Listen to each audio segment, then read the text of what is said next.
So earlier I said I had some thoughts that I wanted to share about these geofilters. So I want to show you guys a little bit about how this works. I think it's extremely interesting. So check this out. The first thing you need to do when you want to make a geofilter is actually design the geofilter image. And if that's not something you're comfortable doing, you can hire someone to do it. So after you've done that, you have to actually come to Snapchat's website and you have to upload it. And after that, there are two things you need. Number one is a start and end date. The second thing you need to do is choose a geographic area, and you do that using this map, and you basically just draw a polygon. This is where it gets interesting. Okay, so look at this map. This is San Diego. This is right near where I am right now, right next to the convention center. You can see I've already drawn a polygon. You can see here that this polygon is about 100,000 square feet, and it costs $12.94 to have for about 5 hours. Here's another polygon, also about 100,000 square feet. This one is $130, and it's only a block away from the other one.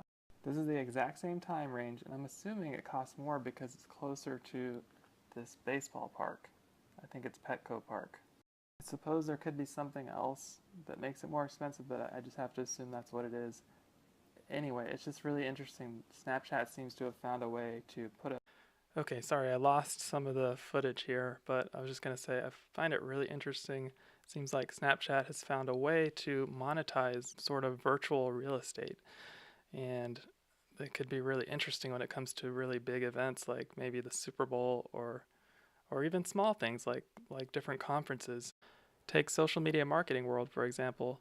While I was there, I saw several different examples of custom geofilters that were used for promotion and marketing. And just while I was at one of the sessions, I decided to document a few of them, and you can see that there are 3 of them just in this one room. And you can see the potential there for, to get exposure for your brand. Imagine, if you make software for social media marketing, you could just find conferences all around the country, and you wouldn't even have to go there. You could just create geofilters and create brand awareness. And for the most part, well, at least right now, it doesn't seem like it's going to be extremely expensive. I priced geofilters for the conference, for the whole side of the building that all of the sessions were in, and it was going to be maybe $20 for 5 or 6 hours. Unfortunately, when I went to buy the geofilter, there were too many geofilters already in the exact same location, so I wasn't able to. There's a limit, and I'm not sure what that limit is, but I feel like when I went there were at least 4 or 5, so it might be around that, but I'm not sure. Okay, let's look at some of the metrics for the geofilters that I made. This first one is just a test that I did in my driveway.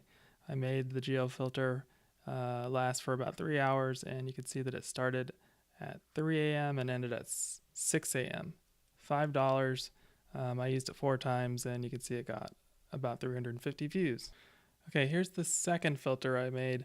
This was a test that I did on the hotel I was staying in, and I made it cover about half of the hotel, and I had it for about 9 hours, and you can see that I paid about $11.24, and it was used 141 times, got about 10,700 views. I feel like that's really impressive. I might have used it like 4 times, and I think it's really impressive how many more times it was used and how many times it was seen and how little the cost was.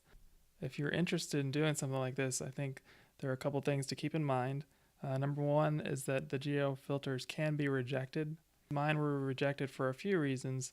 I had them rejected because I used my username in the geofilter. They don't like that.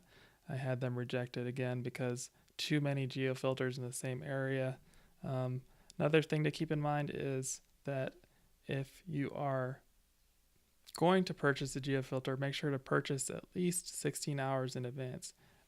The third thing to keep in mind is that you can choose personal or business, and the main difference there is that if you do a business filter, it's going to say sponsored by your company name, and the price is exactly the same. There's no difference in price. It just I think it depends on if it's a promotional thing or not. Well, if anyone has any questions about any of this, please don't hesitate to ask. You can find me on Snap. Here's my username and my Snap code. Thank you so much for watching, and see you next time.